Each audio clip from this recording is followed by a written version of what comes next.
What does it do, YouTube?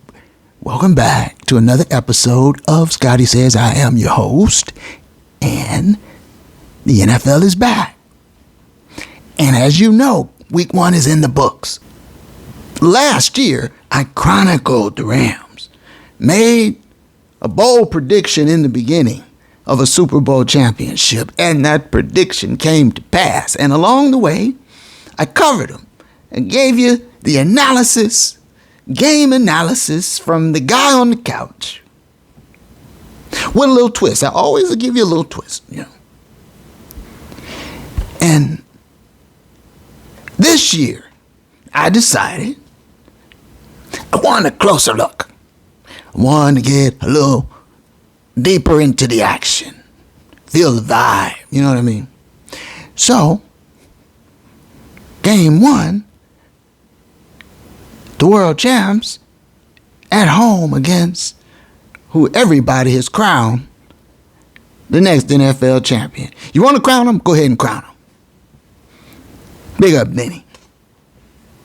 You want to crown them? Go ahead and crown them. But they got to play a whole season now.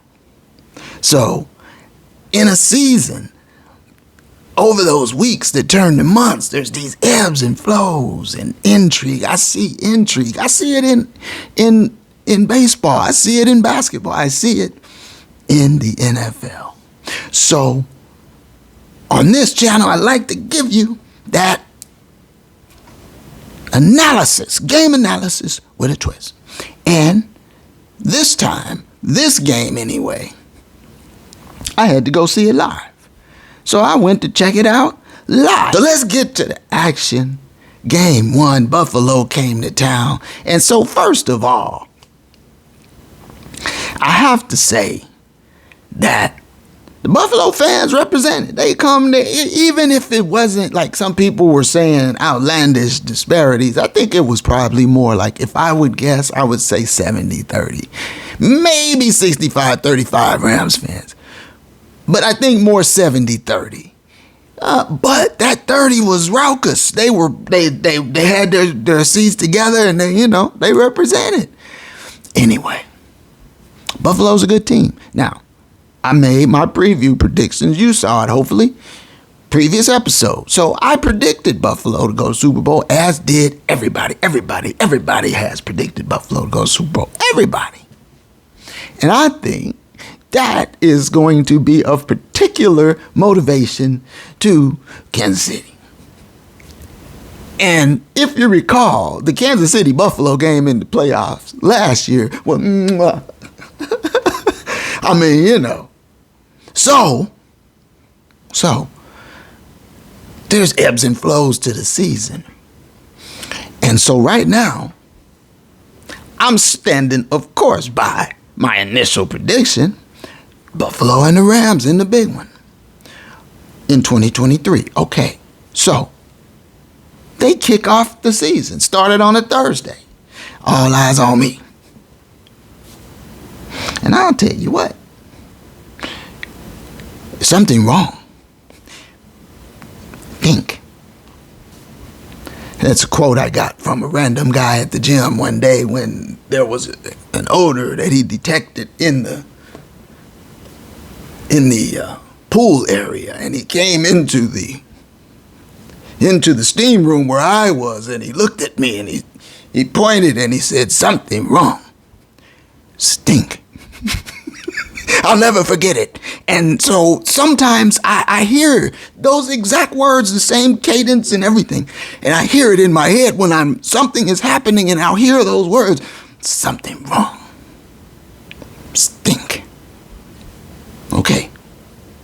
That was the Rams on Thursday night at home. So I've got my questions and conjecture.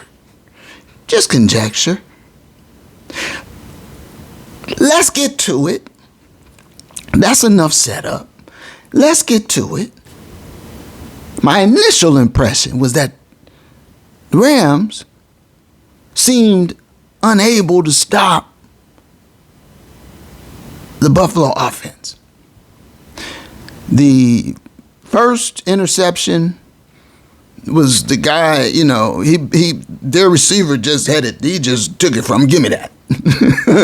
And hey, that's great. The defense, you got to get the defense credit for that. They generated a turnover. The other one, that one was more, I would say that was more on the quarterback. But Buffalo, with 4 turnovers, as you know, they shouldn't have been able to push the Rams around like that. And with that amount, with those turnovers, should have been a close game like I predicted. But it was nothing but. It was nothing like a close game. In fact, the Rams were lucky to be tied at halftime. I'm going to give you the analysis a little different this year. By halftime at 10-10, the Rams were extremely fortunate. Okay? Despite some curious decisions by Mr. McWonder. And that is where I think I'm going to have to really begin. Mr. McWonder. The game plan was befuddling. It was astonishing. It was confounding. It was baffling. I kept scratching at my scalp. What? Why? Who? Where? When? I'm watching it live now. And the first thing that leapt off the turf was that Sean, the boy wonder McGenius, was determined to run on first down every chance he got. In fact, it was so predictable, I kept thinking he must be trying to set something up with this. As you know, I have been a big proponent of restraints on the athlete formerly known as the pigskin poltergeist. Matty from the D, Doc Julio, Doctor Who. I'll get to the poltergeist in a bit. But I have been a big proponent with Mr. McWonder for restraints on Matty from the D. And you do that by employing a strong running game. I implored Mr. McWonder, calm him down, run the ball, ease up. You're chucking it too much with Matty from the D, a.k.a. the poltergeist. And for a time there, I thought maybe he was so haunted by his time in Detroit that Matty, Doctor Who, would never be able to shake those specters, those L's coming at him every which way. Thankfully, he proved me wrong on that. Now he's Super Bowl champion. Never take that away. Okay.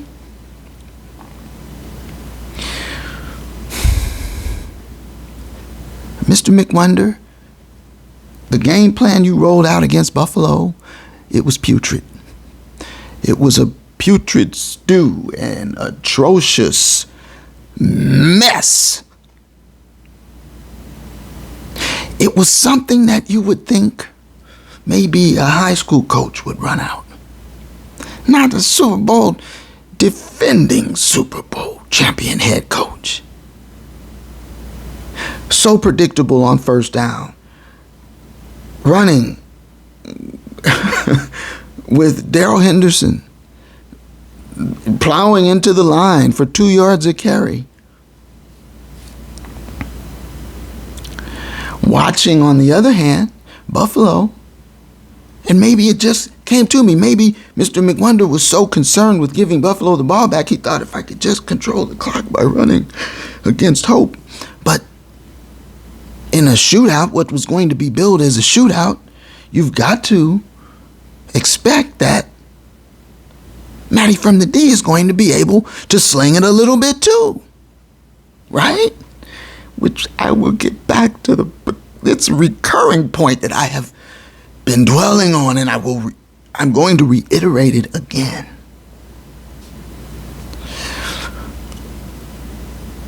But it was so pedestrian, the McWonder game plan, the play call sheet. It was so boring, unrefined. It seemed juvenile. And everyone knows that's McGenius. So what's going on? And I know he did in fact get married. I'm not making correlations, but I'm just saying, what's different? What's different? And trust me, I understand, because I kept coming back to this in my thoughts. Hey, it's just the first game.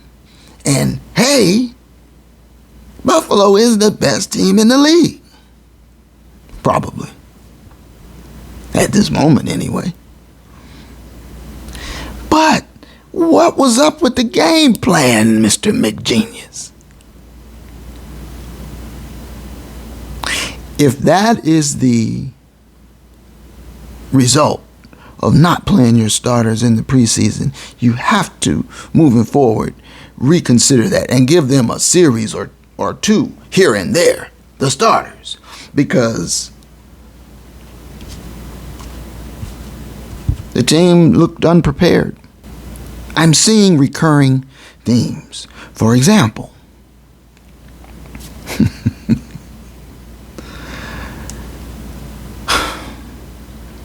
I call the man Ashes because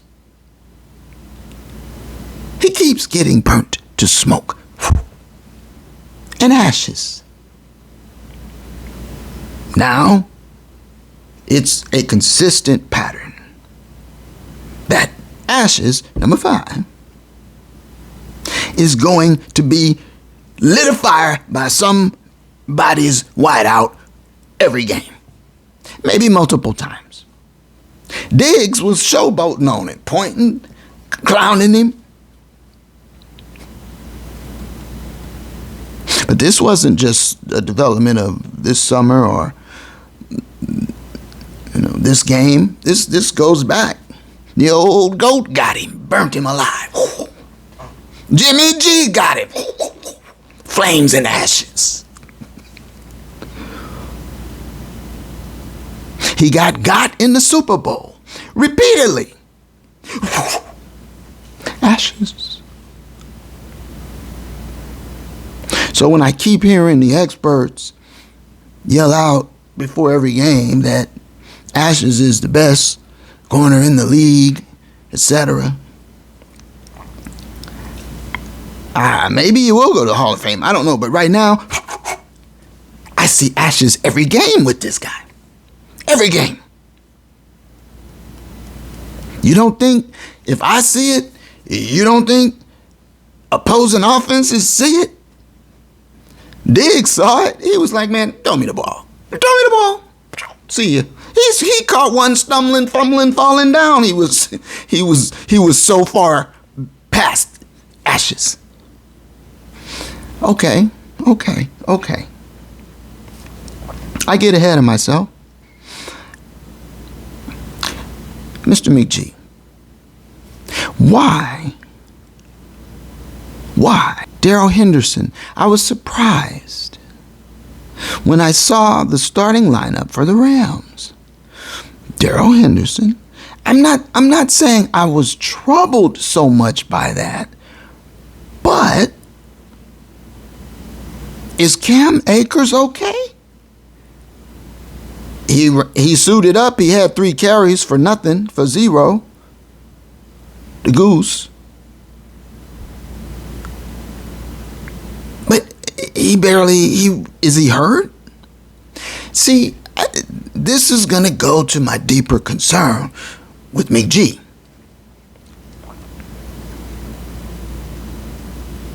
Mr. McG, I spent multiple episodes, including the last one, questioning why. See, unlike the people on the radio and on TV or wherever, I don't have any, there's nobody overseeing my salary. So I can say what I see. Okay? And what do my eyes, like the cartoon character, it almost popped out of my head when I saw starting at wide receiver. Well, yes, Soup was there, Super Cooper Cup. But who was the two? Who was the starting wide receiver opposite Soup?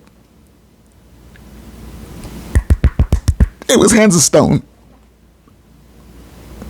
Hands of Stone. Stone. So, you mean to tell me, with all due respect, Mr. McGenius, you mean to say that Hands of Stone, who I will affectionately refer to as Stoney, you mean to tell me that Stoney is the best wide receiver you have available to open your season with? Huh? Super Cup and Stoney. Really? Are you trying to lose, sir? Is that what's going on? Do you think you can win in the NFL over a 17-game season starting Stoney? Do you think that? Then if so, there's a deep problem at the Palace in Inglewood.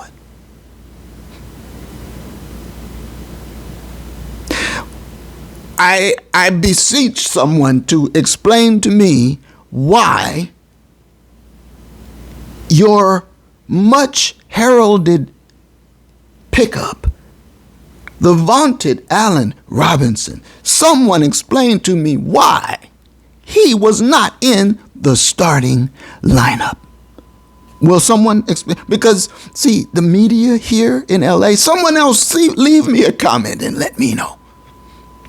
Because the media here in LA simply accepts, it's Super Cup and Hands of Stone. Bravo, let's play.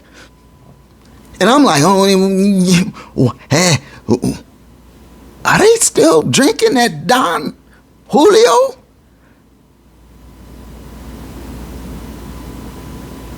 Are they drunk on the success of the Super Bowl championship?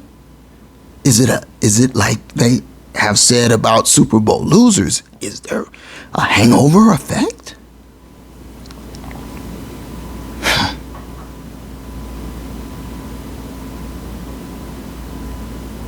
So now I see Darrell Henderson, no disrespect, and Stoney starting. You have a reshuffled offensive line. So we expect that there could be some issues there. And we know that a key part of that defensive surge at the end of last year, aside from AD 99 the Beast, because it wasn't Ashes, but a key piece of that were those rookies and Space Cowboy Von Miller.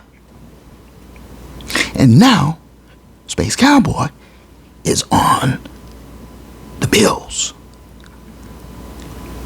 And he is coming to town against the Rams' new reshuffled offensive line.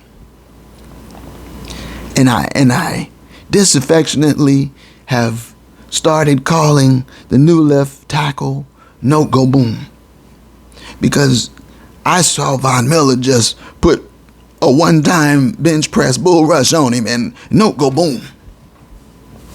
Down goes No Go Boom. Down goes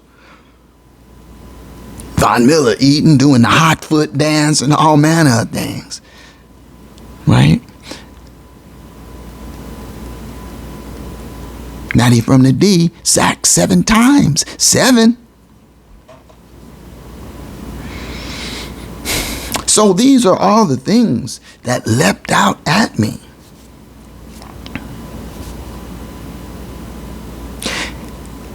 Speaking of Doctor Who,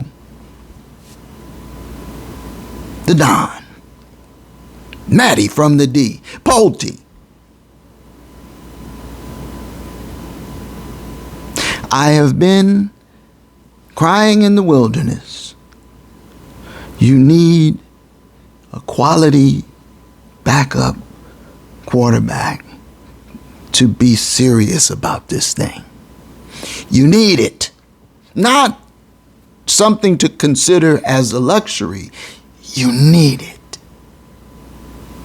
Why, Mr. McGee, can you not see that? What has blinded you to believe that you can list and dress as your backup quarterback the Wolford? These are the things I'm seeing, ladies and gentlemen, as I'm looking out across the field. And I had a pretty good seat. You mean to tell me that you think you can survive a 17-game season as defending champion where they're all coming for you? You think that a quarterback who loves to drink Don Julio and who is getting up in years and who has had an elbow procedure done, whatever that means, they only release dribs and drabs of information, right? It's like, classified politics. But now they say, okay, yes, he had a procedure done on his elbow. They were trying to curtail his throwing. Well, if they're releasing that as information, what's really going on? I wonder. That thing might be hanging on by a tendon. I tell you what, his passes do not look crisp. I'm talking about Pulte. I saw a few times the pass seemed to flutter on him. And he also was guilty of holding the ball too long. He doesn't have wheels, so the only alternative, Matty, is you gotta get rid of it. Throw it away. Don't take the sack. You know the line, your new offensive line is trying to come together. No Go Boom is over there now. Throw it away. Live to play another down.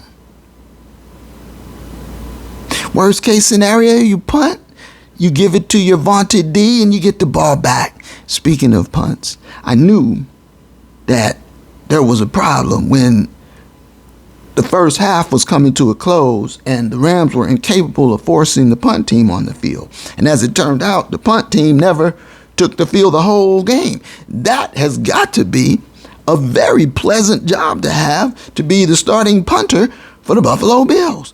You can chill.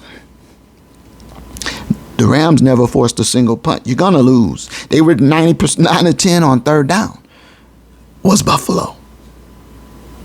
You're not gonna win that game. So I counted. How many times did McGenius throw on first down only one time in the whole first quarter. 2 times in the second quarter, except for the under 2-minute situation. Repeatedly, relentlessly, futilely running for 2 yards on first down. And then Matty from the D being unable to improvise and taking the sacks. And worse yet, you couldn't help but wonder how long it would be before, and it didn't take long. You know, I was willing to lay odds. He's going to do it in the first game. How long would it take before he tried the no-look pass and it was intercepted? And I should have predicted it on air. But I thought it. He's going to try that no-look pass and it's going to get picked. Uh-oh, better tackle.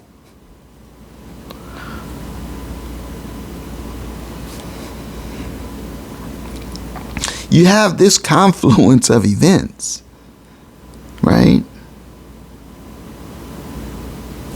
Blowout is what's going to happen to you. The only thing that kept it from being something off into the 50s or maybe worse was Buffalo had 4 turnovers. Imagine that. You go on the road, turn the ball over 4 times, and blow them out. Punt team sitting back, relaxing, drinking Gatorade. And so you have a quarterback who perhaps he's injured. Perhaps there's something wrong with his elbow. He's always had a judgment question. He goes through these stretches and spells, hence the name. He goes through spells of throwing the damn pigskin to the wrong people. He starts throwing it at the opposition. And I dubbed him the poltergeist. And I knew he was going to have at least 1 pick. And unfortunately, he's on his average for 3. He led the league in interceptions last year, and he's right on pace, starting right off to do it again. And this time, his arm isn't quite right. And who is your backup? Ford. So this is what I have concluded. McGenius loves the undersized, unexpected, gritty, but underwhelmingly talented football player who reminds him of himself, who he could envision as being his younger self or his son. You see. And because that's the only explanation that I can come to. So this is why, Mr. McWonder, I question your decision making here. I don't understand how you could believe that you could win without Matty from the D. You saw what just happened to Dak. They weren't winning with Dak. But now,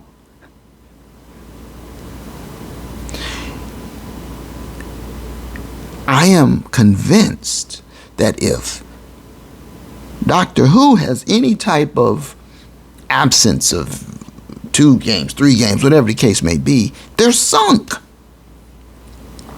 Because you won't dress Bryce Perkins. You keep, it's like they're almost stunting his growth because they are preventing him from going anywhere else, because they know as soon as they say, okay, fine, we're going with Wolford, we'll let him go, somebody will grab him like that. They know that. So they're holding on to him, and yet they won't dress him. he's third string inactive, run the scout team. Because we're going into our defending championship season with Wolford as quarterback number 2. It's reckless to the point of being insane. When you've got a guy who could do, Bryce Perkins can take this offense places that Stafford cannot.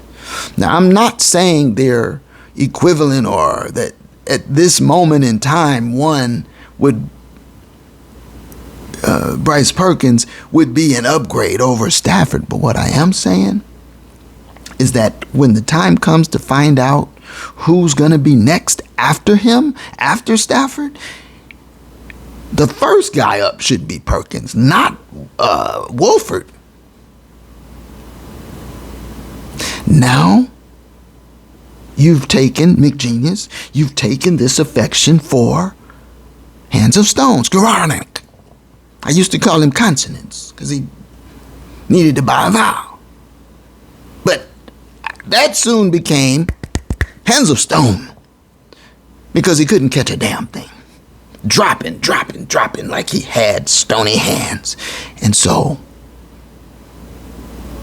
I say, you've got Stony, you've got the Wolf. Stony and the Wolf.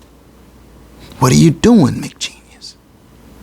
These are key, integral parts of your team. Your QB2, your wide receiver 2. Why are you elevating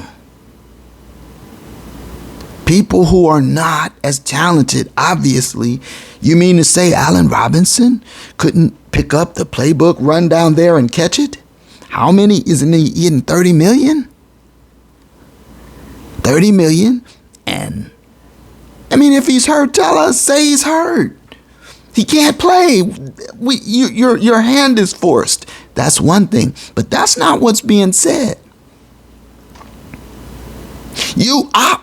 You select Stoney over Allen Robinson to start. You opt to dress the Wolford and leave Bryce Perkins inactive, knowing Pote got issues.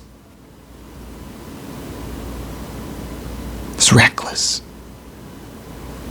Borderline cuckoo. Bird brain. But there's more. Well, there's more, unfortunately. There's a mystery at the palace. There's intrigue there, my friends. Tell me something. Wasn't Cam Akers supposed to be your lead back? Isn't that the whole concept? That he came back from injury and he's fine now?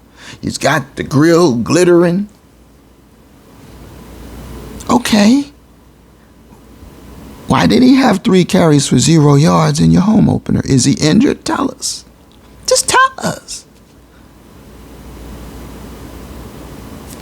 If it's not that, then what's really going on? Because Darrell Henderson is only going to get you 2-3 yards a carry. I think that's been given. Now, he's a great alternative, an option out of the backfield on the wheel route as like your second back. Like he can be like, your lightning back, but he's not the primary.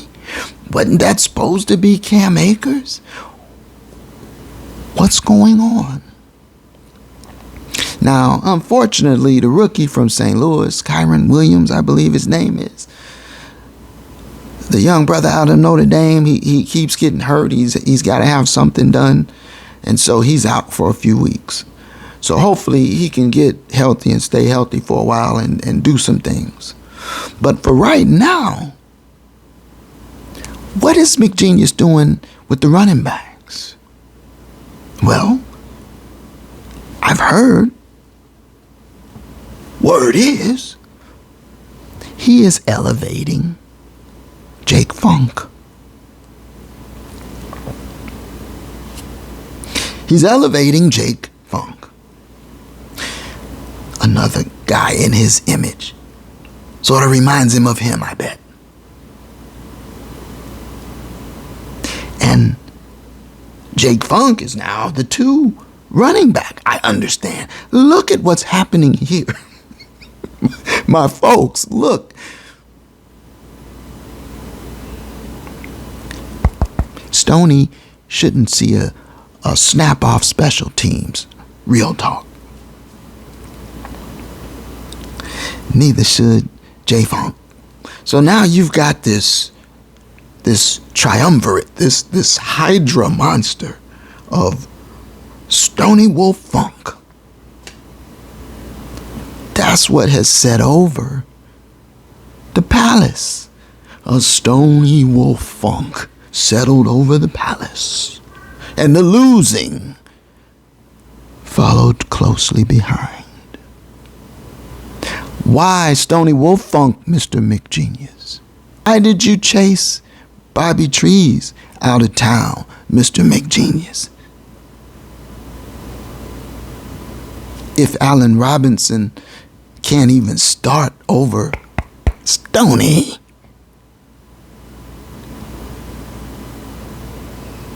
you mean you in your advanced calculus said, I'd rather have Stoney than Bobby Trees? Because the story goes that if Von Miller would have stayed, you wouldn't have brought in Allen Robinson. That was like a consolation prize because you couldn't keep Von Miller. Space Cowboy. He still looked good, by the way, except for that triangle patch in the back of his head. I don't know what that was. Reminded which way is up.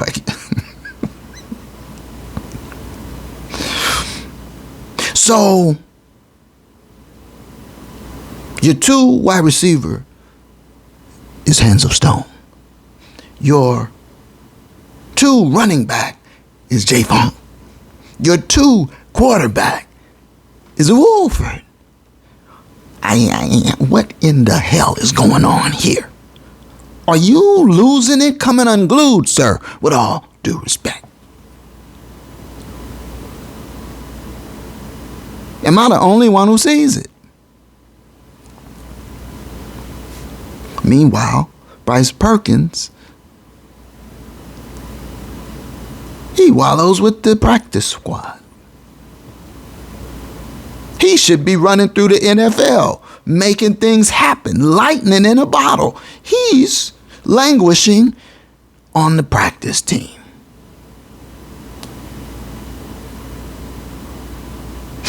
If you think you can win in the NFL with Stony Wolf Funk, Mr. McGenius, you out your mind.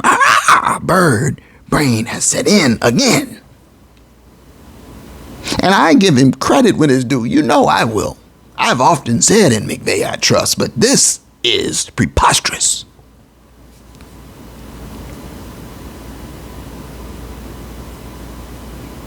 This is why you shipped off Bobby Trees? For this? So, the Rams got broke off. They got decimated at home in front of the whole world. It was the only game. All eyes. Now, hopefully, fortunately, Atlanta should be a little salve for the wounds on Sunday coming up. You hope, but see, how deep does the rot go? What's really going on at the Palace? Because if I see it, the players see it. You say Allen Robinson can't get the job done? Okay, we just saw McCutcheon, the young wide receiver, light up the preseason. Magic. Him and Perkins. You got McCutcheon inactive. So Robinson, the guy you paid $30 million to bring in to replace Bobby Trees, he's not in the starting lineup. Had one catch for 12 yards. And then McCutcheon, who lights up the preseason, who clearly is a superior wide receiver over Stoney, you leave him on the practice squad with Bryce Perkins. It's frustrating.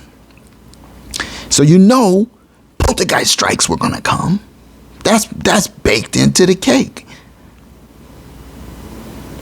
But the sacks, you want him to get rid of it, but I mean, 7 sacks. Buffalo didn't blitz. They got 7 sacks, no blitz. So the numbers, there's no point in really going over the numbers other than to say the Rams averaged about 3.5 yards a play. Buffalo over 7 yards a play. Buffalo had over 420 yards. Rams didn't even have 250. Okay, so what I'm saying is it was a complete and utter domination.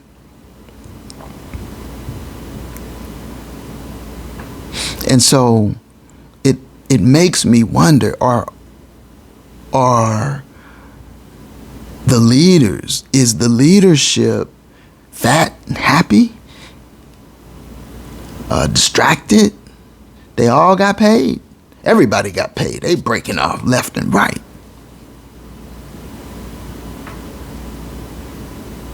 So does that take away the drive a little bit? I think it was Tyson said it's harder to train when you're sleeping on satin sheets, or maybe that was, I don't know who it was. I think it might have been Tyson. See, all of these things are judgment calls. Judgment by the leadership. And I'm really talking about McGenius, because you had Sony Michel in the building. In fact, he won you a couple games last year. More than that, because Cam Akers was out. And as soon as Cam Akers was back, it was like, okay, Cam's back. You let Sony Michel go. Then he became available again during preseason. He goes to the Chargers. No, because you want Jake Funk to be running the ball out the backfield. Not Sony Michel, I guess. These kinds of judgment calls, these kinds of decisions will doom the championship. Now, I'm not jumping off the bandwagon after one game. But I will say, as far as my experience there, I have pretty good seat, but the prices are a little bit outlandish. It's like $20 a beer, $10 a hot dog, $100 parking, Damn. I guess it's for people where money is no object. So I shouldn't really be down there.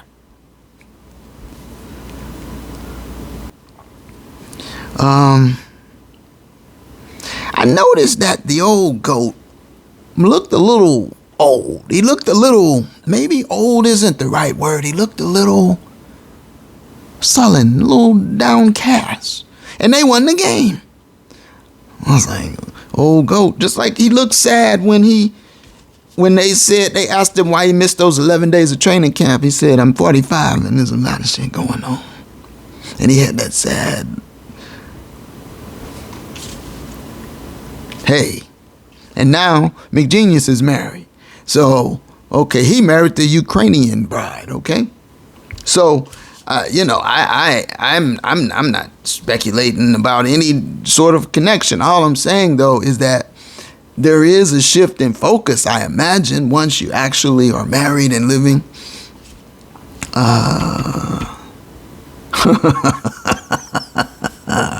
There's intrigue at the palace, my friends. That's what I'm trying to say. And so, yes, it's only one game. And the other teams in the NFC West lost except for Seattle. And that ship will probably even. Although I like Geno. Hey.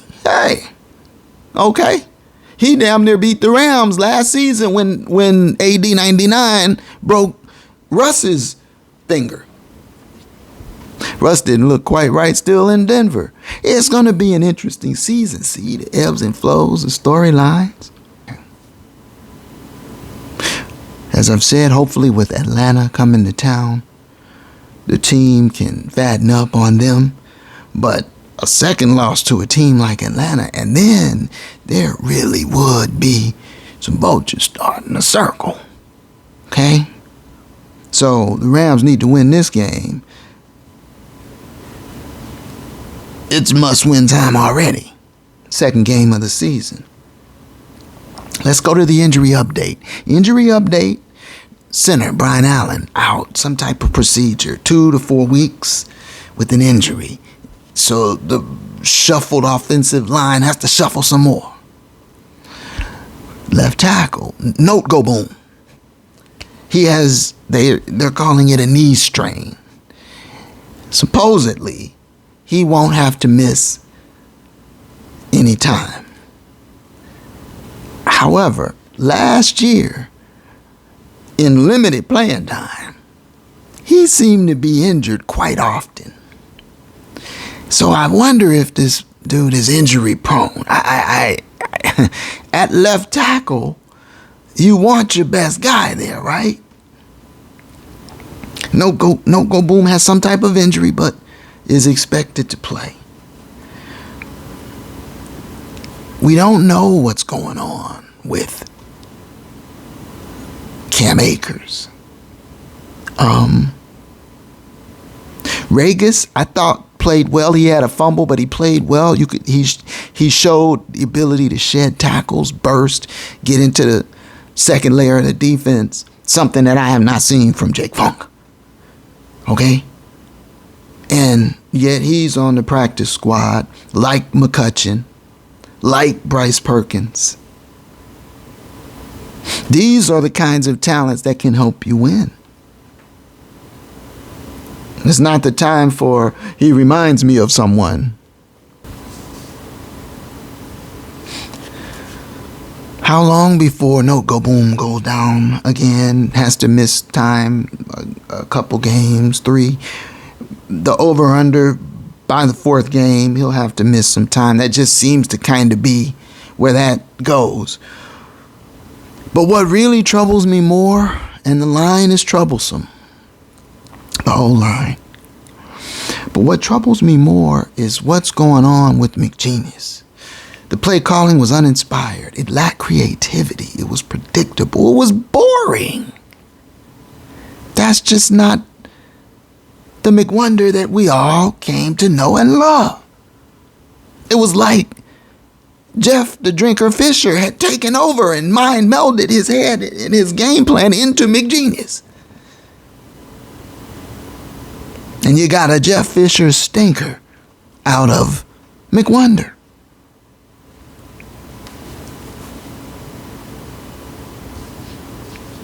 How long before these frontline older guys go down? And you have loaded up your backup core, all of your 2s, with these suspect guys who aren't as good as the guys that are on the practice squad. What are you doing? Really? That is the prevailing question from the Palace in Inglewood. Pre-game, I was glad to see OBJ in the building. That seemed like a good sign to me. He definitely, him along with Whitworth, are people they miss. Okay? I don't see anything with Tutu Atwell. That I think he had one target for a drop. But that you've got all these guys, you shipped off Bobby Trees, and you run out on opening day, Stoney.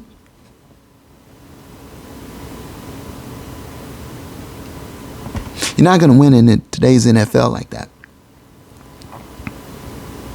My final thoughts. There's a deep mystery at the Palace. Maybe the fog will clear now. I certainly hope so. I wonder if it's hubris.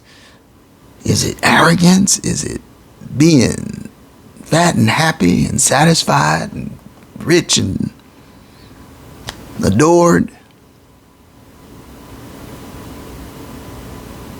I'm going to call this mystery at the palace the legend of Stony Wolf Funk.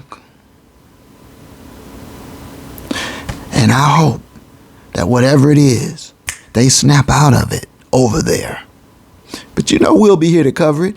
I'll be back at you because I can't wait to see how they play out the Atlanta game.